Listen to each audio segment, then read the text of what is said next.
Let's raise the big questions then on this quota war. Is the talk of danger to quotas, both from the government side and from the opposition, simply poll rhetoric? Can any party in this country dare to touch quotas, especially OBC, SC, ST quotas?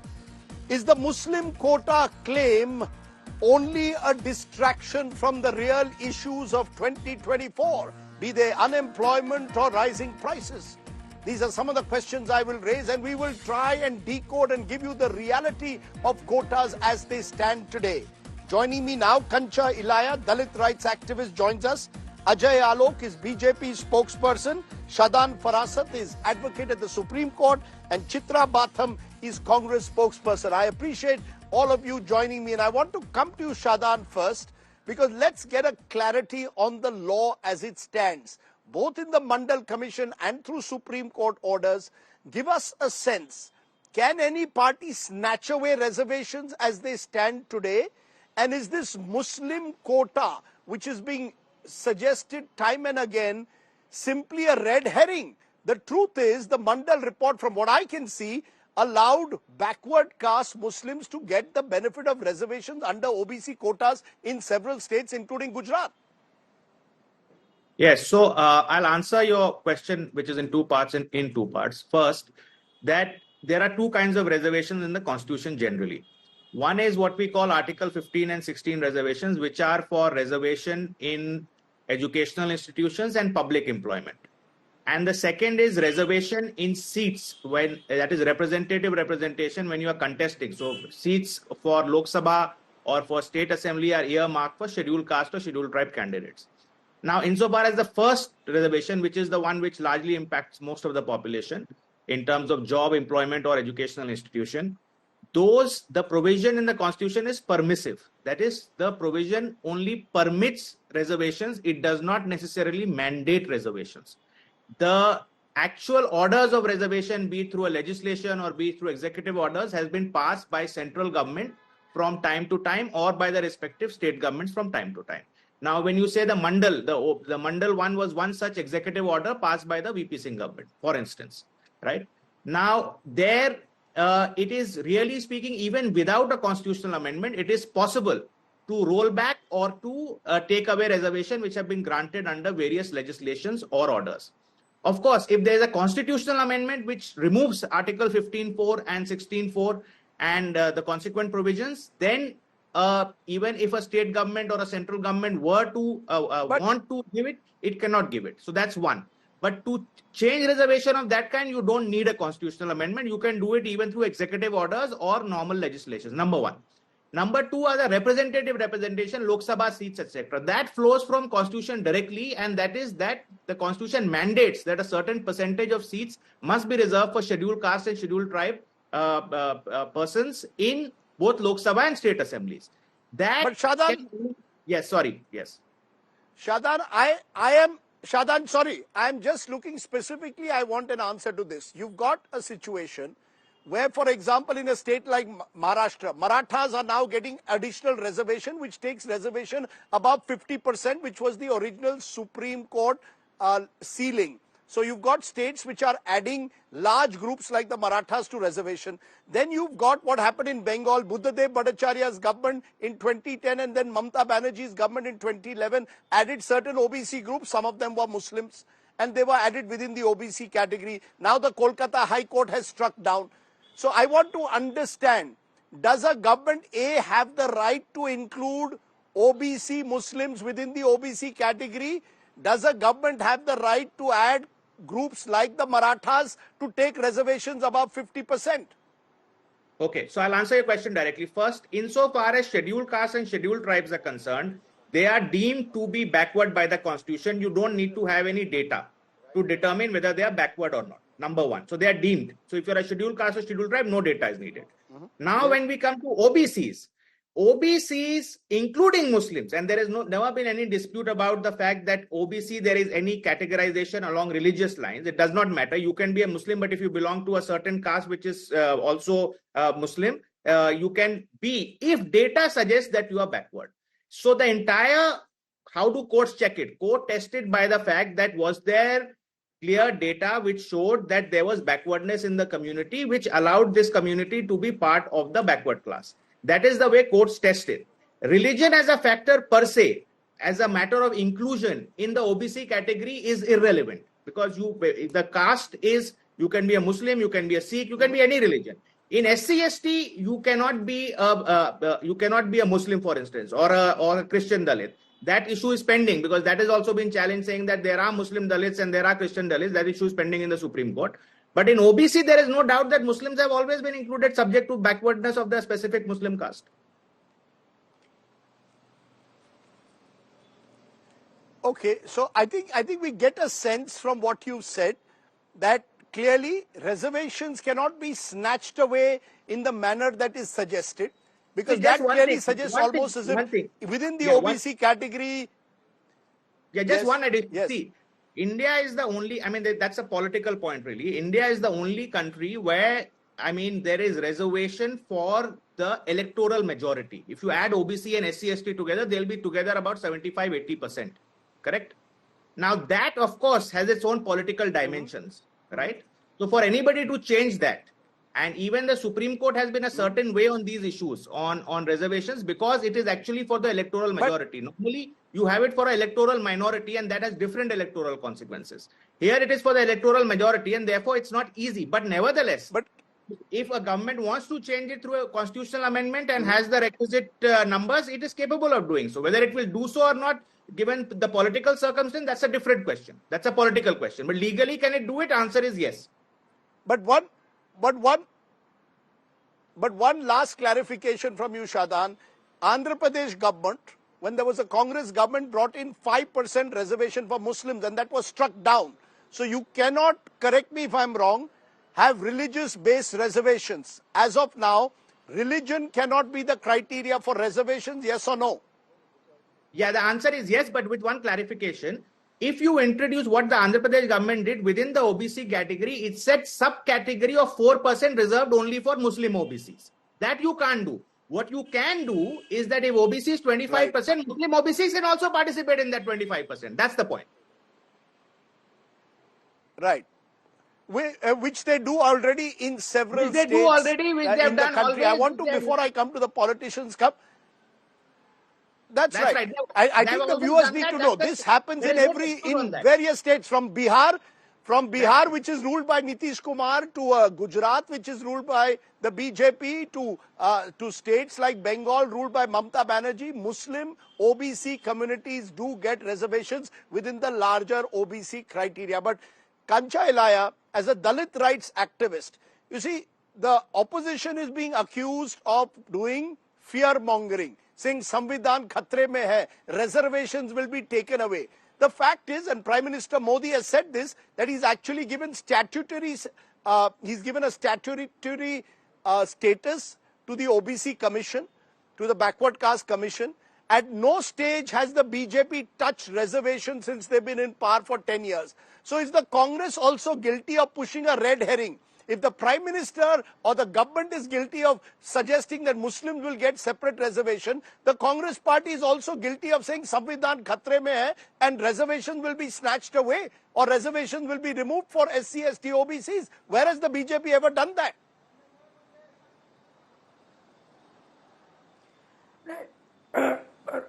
Rajdeep, for the first time, both the sustenance of constitution and protection of it, along with this reservation, has become a national election issue, because Congress party as a whole put in its manifesto that reservation should be increased beyond 50% cap for the OBCs and Dalit Adivasis, and then a caste survey is done.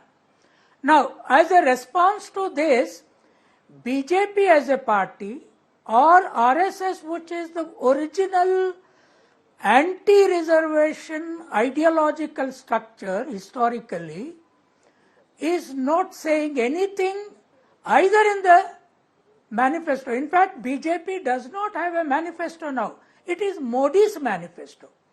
Nowhere in the world manifesto is written in the name of a person called Modi guarantee. Now what is Prime Minister Modi saying? But where has Mr. Kanchailaya, where has the BJP said that they will do away with reservation? Sir, where has the BJP said they will do away with reservation? You see, this fear-mongering surely must end. The OBC fear... Listen, the fear emerged from OBC Shudras because BJP, RSS have a historical ideology of anti-reservation. Even Congress had that till Rajiv Gandhi was there, 1990, but Congress now, through a manifesto, properly taken a stand. Now, what does Modi mean when he says, still I am alive, I will not allow this to be? What about BJP, RSS? See, how long Modi? Reservations will remain as long as caste discrimination remains. Now, BJP leaders, other leaders are talking about Muslim. The issue is not Muslim question at all. The issue is, all of you keep talking about Dalits. No, the fundamental issue now in the electoral battle, which Rahul has taken up on behalf of Shudra OBCs, is that this whole question of, system aligning against Shudra OBCs being silent, both in the electoral politics and in the intellectual discourses domains, is now opened up. Now, Modi ji is speaking as individual now. Now, we are still afraid very strongly, not only me, the entire OBC intellectual, you call me Dalit, I am not a Dalit, but the Shudra OBCs today seriously doubt BJP more now after the campaign, because what is its party saying? What is RSS saying? What is BJP saying? They have never disconnected themselves. Sir, can I just hold you? Because the fact is we have an OBC Prime Minister. We have, 1 minute. No, so that's another matter. The fact is you have many more OBC MPs today than ever before. That is the fact. The BJP, if anything, has got OBC-fied in recent years. You cannot, though, that's the hard data, that the BJP today has far more OBC MPs than they once had. But Ajay Alok, respond to what you're hearing from Kanchailaya. He says the RSS has never come clean on reservations. You will recall before the Bihar elections of 2015, Mohan Bhagwat had made comments that suggested that the RSS felt that reservations were now, had run their course. Therefore, when, for example, Rahul Gandhi and the Congress party are going around the country and saying at some stage or the other the BJP RSS will tinker with reservations, maybe it's striking a chord with some Dalit groups who fear that the BJP RSS has never come clean in the past on reservation policies. Yeah, Rajdeep, don't interrupt me. I hope you'll give me sufficient time. Well, Mr. Kanchailaya, I think he's confused. He's very much convinced that Modi is fighting for reservation, but till how long Modi? How long Modi will persist as Prime Minister? He's confused that Modi is the Prime Minister of Bharatiya Janata Party and he's the Prime Minister of the nation. He's not an individual, first of all. So whatever Modi will pursue, the BJP will pursue, and whatever BJP pursues, Modi will have to take it forward. First of things. So reservation is a deep reality and it cannot be taken out. It has been said by my National President, it has been said by my Home Minister, also my Prime Minister. This matter is closed and BJP is going to follow the reservation. And don't forget, we are the only historical party who, after repeated failures of Congress, we were able to get EWS 10% in a legitimate manner, which the Supreme Court also upheld. Now, second thing about you, Rajdeep, you're very selective in quoting something. You quoted Mohan Bhagwat from 2015 where he said, it's a time for revisiting the reservation. He never said scrapping of reservation. I was also there a party to it, if you remember. He just said revisiting the reservation, the time has come. But you forgot Mohan Bhagwat just 20 days back when in Nagpur he said reservation is a reality and till the time there is a diversity, there is inequality among the society, reservation will persist. This was the statement of Mohan Bhagwat. So whenever you should quote anyone, especially an institutional head, you should quote fully, not partially. Number two, Number three, what are our intentions? Why we say Muslim reservation is being given to OBC and SC? It has been proved. It has been proved, though there is nothing in the constitution, even when the constitution was being made, issue of Muslim reservation came up and it was summarily rejected. No reservation on the basis of religion. But today we are doing it. First of all, it's a question on Islam itself, because in Islam, one minute. That's where I intervene. It does not believe you in see, caste. Dr. Ajay Alok Saab, whether it is Gujarat, I repeat, whether it is Gujarat, Muslim OBC communities in Gujarat get the benefit of reservations. That's the reality. They get it in Bengal, they get it in Bihar, your home state. I mean, I told you, let me complete. I have a lot to say. The Mandal Commission made it very clear. Muslim OBCs will get it on the basis of backwardness. Please come. Yes, you're right. Mandal Commission made it clear. I'm coming on it. In whole world, you'll be surprised. In whole world, none of the Islamic countries, except for India, recognizes the caste in Muslim community. Because in Islam, the caste is not allowed. This itself is a very much debatable question by the Islamists. That should we allow this in India? Because this does not adhere to the principles of Islam. This is the question.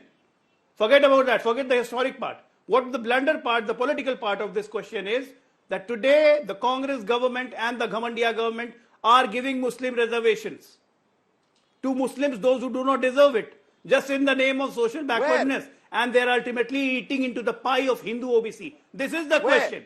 To what West Bengal government has grabbed. We are now a central OBC committee please give me an example. Muslim caste. Give me an example. Right? Where? Sir, what example you want? They are giving it within the OBC. There's no separate reservation. Andhra Pradesh tried it. It was struck down by the courts. Sir, this is my problem. I am doing this show. I am doing this show so that viewers realize what the reality is. You are debating with me, right, as an anchor. You are debating with me like an anchor, not as a co-panelist. Yes. So please listen to me and then you raise your question. Sure. Right? This is what has been done in West Bengal for the last 12 years, which was scrapped by High Court, when they took all the Muslim caste in the section of OBC. This is a blatant violation. You cannot have all the caste of Muslims in the OBC list. This is what is being happened in Karnataka. This is what is happening everywhere. This is their plan. They have openly said it in a video. Both the Shahzada, Akhilesh and Rahul, we will give Muslim reservations. We will amend the constitution. Do you want this as a cost of Hindu, OBC or Hindu SC, ST? Modi ji says, no, I will not let it happen. What's wrong in that? And who wants to do it? Does Mr. Kancha Ilaiah or Mr. Rajdeep Sardesai want to do it? That we will do Muslim reservation even at the cost of Hindu, OBC, SC, ST? No. But the historical aspect is and the religious aspect that by giving some Muslim groups OBC status, so it's a way of giving them reservation through the back door. Let Ms. Batham respond. Ajay Alok, let Ms. Batham respond. The charge which is being made both by Prime Minister Modi, Ajay Alok suggesting that through the back door under the OBC category, Muslim groups are getting reservations, mainly Pasmanda or backward Muslims are getting reservations by including more and more of them within the OBC quota. What is the Congress's clear stand on this? Let's get clarity. Okay, Rajdeep, I hope you would allow... Respond. Hello, can you hear me? Yeah, can you hear me? Hello? Yes, I can. Can you hear me? Yes, ma'am. Let me, let me just respond and please don't interrupt me also. I'm just speaking, okay? So, Rajdeep, before we move on to the Muslim reservation, I think I'd like to answer your earlier question that you had posed to Mr. Kancha Ilaiah, that where has PM Modi, jeopardized the reservations for the OBC community. I'd like to remind you that the political reservation of the OBC community was taken in 2021 by the Supreme Court due to the lack of data in Maharashtra. And that was done in 5 other states as well. Okay, so I think PM Modi is completely anti-reservation and his stand he has proven time and again. If you remember, during the NEET examination, the OBC quota was also disqualified, which has to be taken back after, a lot of protest happened in the country. So there are multiple instances under which Mr. PM Modi has clarified that his stand on the reservation stands exposed and he is completely an anti-reservation person. Okay, now coming to Mr. Ajay Alok's question on Muslim reservation, I'd like to ask him under what pretext Mr. Devendra Fadnavis has given 52 castes of the Muslim community, he has included them into the OBC list in Maharashtra during his regime. In 2018 he has done that. Okay, as Rajdeep had mentioned earlier, when Mr. Modi was the CM of Gujarat, he had included 70 castes of OBC of the Muslim community in the OBC list. Okay, so now when we are coming to a state which is not ruled by the BJP in the state as well as in the state, okay, so you go ahead and you promote yourself that the Muslim reservation was given. Not all Muslims were included. Not all communities of the Muslim religion were included into that particular OBC list. So I think this during the election you are promoting this particular fact, or you're using reservation on for your own personal political interest is completely is very appalling, no, and it is very disturbing and disgusting as well. Chitra Batham, isn't the Congress also somewhere doing that? When Rahul Gandhi says reservation khatre mein hai, the Samvidhan khatre mein hai, Constitution is in danger, your reservation will be snatched away. Just as the Prime Minister talks about how Mangal Sutras will be taken. I'll tell you how the reservation is in danger. I'll tell you. Okay, as I mentioned earlier, the political reservation for the OBC community was hampered because of the lack of empirical data. Okay, and that is what Rahulji and the Congress party is completely talking about. We are committed to having the caste census done if we come to power. Let the BJP come clean on what their standards for the caste census, because it will time and again the courts have come up with the triple test or any other form of test or the parameters mentioned for the OBC list. Okay, so caste census is absolutely mandatory. Okay, let Ajay Alok come clean. Ajay Alok, you come from Bihar. You were once in the JDU, now in the BJP. Your own chief minister there, Nitish Kumar, was the one who pushed for a socio-economic caste census. What is the position of the BJP? You have one position in Bihar and one position in Delhi. You support a caste census, and you believe there should be a... Support a caste census, and do you believe there should be a caste economic survey? Today you accuse Rahul Gandhi of doing an X-ray. What did Nitish Kumar do in Bihar? He did an X-ray also. Yeah, and PM Modi did not even, did not go along. Ma'am, this is not in between. Ma'am, you must allow him to speak now. My time, I No, guess. please allow him to speak. Sure. Yeah, go ahead. Go ahead, Ajay. Please go ahead, Ajay. Well, if you talk Rahul Gandhi, then I'll only say that he doesn't understand things. He doesn't understand Congress. He doesn't understand his grandmother, and he never understood his father. Kaka Kalekar Commission, nothing being done. Then came Mandal Commission, 1980, report was shelved. Rajiv Gandhi report was shelved. 1990, historical Lok Sabha Bhashan, that why Mandal Commission should not be implemented. We all know everything. Rajdeep, you covered that. You were a young journalist then. But you are not speaking who was anti-reservation. And Madam and Rahul Gandhi, they are pro-reservation. Since when? They are pro-reservation only to Muslims, not to Hindus and not to other people of this country. They want reservations but you didn't only answer for my Muslims. question, sir. You have one stand on caste census. What is our position? What is our position? What is our position? You're not answering my question. Yes, what is the BJP stand on caste census? No. Why you get so impatient, bhai? Why you get so impatient? I was coming to your question. 2017, Rajnath Singh said very clearly on the floor of the House that we are going to have a caste census, socio-economic. Rajnath Singh said 2021, the COVID was there. Again, our Minister of State Home, Mr. Nityanand Rai said, as of now, government has no plans of doing caste census because other priorities are important. In the meantime, two developments took place, which is very important. You all must remember. Rohini Commission report was submitted, accepted by the President. Now, what is this Rohini Commission? Rohini Commission says that you have to have a caste census because 2,598 OBC castes or EBC castes are there, out of which only 70 castes have taken the benefit for reservation. Still, 2,522 castes are there which have not taken the reservation, and the focus should be on them. And so we should have a caste census everywhere. Now let the new government form. That's what I've been saying. Once the Rohini Commission start getting implemented by the Modi government, this Rahul Gandhi, Akhilesh Yadav, Tejasvi and all these so-called affluent caste leader who just use the tag backward. Rahul Gandhi is not even a Hindu. I'm talking about Tejasvi and Akhilesh. They will run. Their people will make them run. Because this is the fact situation. That today the reservation benefit are only limited to 72 castes. So what is mentioned by the Rohini Commission. And it has been approved by the parliament, accepted by the president. You're saying, this is our position, if you is very come clear. to power, we are going to do everything but in a systematic power, manner. You will implement the Rohini Commission report. Okay, you're saying you will implement the Rohini Commission report. Kancha Ilaya, if the BJP does that and includes more EBCs and OBCs. Why the president has accepted it? Okay. What? Sir, now let Kancha respond. Kancha, if the BJP says they are going to implement the recommendations of Rohini Commission, include more EBC and OBCs, then where's the problem? Yes.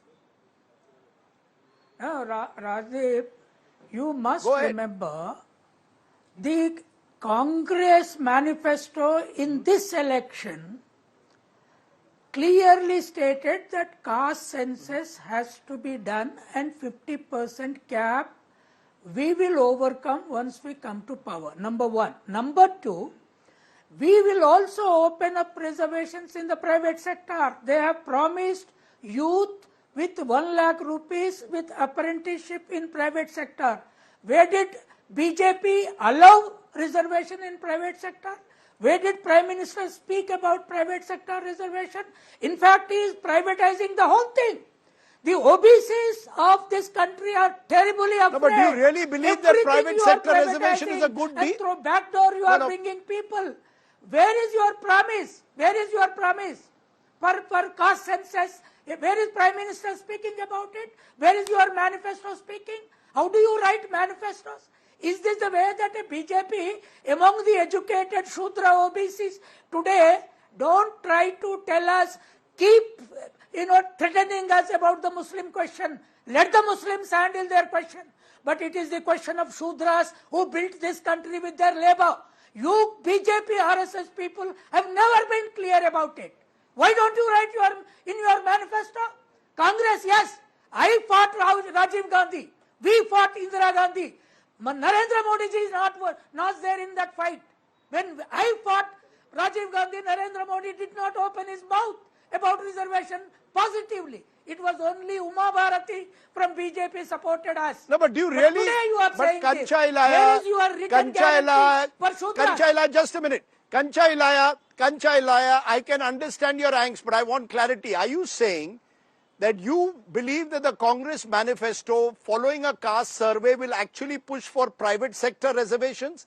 Is that what you're telling me, that there will be reservations according to you, the way you see the manifesto in the private sector as well? And when Rahul Gandhi says, Jitni Abadi Utna Hak, isn't that you're opening the floodgates? The manifesto does not say private sector reservation. The manifesto, I am supporting the manifesto with clear reading and analysis. They said we will give the unemployed youth 1 lakh rupees for a training purpose, and we will see that they are employed and trained apprenticeship in private and government sectors, and we will reduce privatization of industries. Now BJP has put all major sectors where reservation survival is there for privatization. That is the question today. Don't we understand that? Are we fools? Okay. Can I therefore, Shadan Farasat, as we've heard these strong voices, ask you in conclusion, this 50% cap, all of this reservation is okay. Let's assume that you add through the Rohini Commission more caste groups, you actually decide to increase the number of communities within reservations. Does that 50% cap stand or not? In my home state of Maharashtra, we've gone well over 60. You've got Tamil Nadu with 69% reservation. Is that 50% cap that the Supreme Court had struck on reservation sacrosanct or not anymore? Or can that be also now changed through a constitutional amendment? So the simple answer to your question is it is not sacrosanct. I'll tell you the reason why it's become very evident. When the EWS category was introduced in the constitution, it was introduced over and above the 50%. It was expressly 10% in addition to the existing limit. It was stated in the constitutional amendment itself. And the Supreme Court, while upholding the EWS amendment, has in effect held that this 50% requirement is not part of the basic structure, etc. And therefore, it is at best some kind of a guideline. And it is not something which will normally be used to strike down at least constitutional amendments and possibly even other kinds of legal instruments. So the point is that I see after the EWSA introduction and it being upheld in different contexts. EWS, of course, the forward caste were the beneficiaries, therefore they were all for it. But in a different context, the same will increase or create the political demand for increase beyond 50% for the backward caste, and that is already happening. And I think, therefore, the 50% limit is now in effect more or less gone. Okay, that is very, very interesting, because what it then means, it could open the floodgates. Whoever comes to power, remember, every party at the end of the day is today swearing by reservations. Ambedkar, who's also sworn by all political parties, had said he hoped that reservations would last for only 10 years. The truth of the matter is we are now 75 years after independence, or 77 years after independence, 75 years of the Republic. Reservations are here to stay. Political parties are using them as a weapon to try and consolidate their vote banks. And that is the reality. At the same time, the truth also is we remain a grossly unequal society, and in an unequal society, you will need some form of reservations to ensure some kind of a level playing field. Lots of things to ponder on, but let's move on. I thank my guests for joining me on our big talking point.